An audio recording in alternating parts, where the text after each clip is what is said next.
26 नवंबर 1949 में जब हमारा कॉन्स्टिट्यूशन बन चुका था, तब कुछ क्रिटिक्स ने इसे carbon copy of government of India Act 1935 या फिर एक बोरोड कॉन्स्टिट्यूशन कहा था, जिसके रिप्लाई में डॉक्टर बी.आर. अम्बेडकर ने कहा था, there is nothing to be ashamed of in borrowing, it involves no plagiarism and nobody holds any patent rights in the fundamental ideas of a constitution।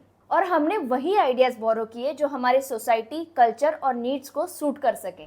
First, Government of India Act 1935 से हमने federal scheme, office of governor, judiciary, public service commission, emergency provisions and administrative details जैसे ideas borrow किए।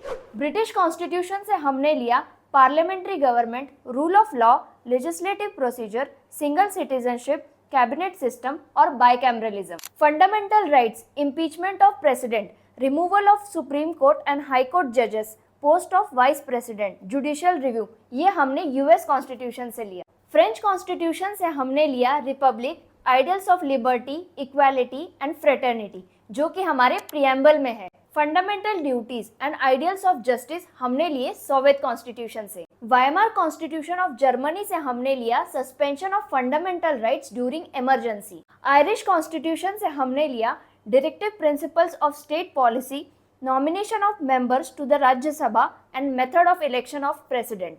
Concurrent list, freedom of trade and commerce and joint sitting of 2 houses of parliament, ये हमने लिया Australian constitution से। Japanese constitution से procedure established by law. South African constitution से procedure of amendment of constitution and election of members of Rajya Sabha. और Canadian constitution से हमने लिया federation with strong centre and appointment of state governors by the centre.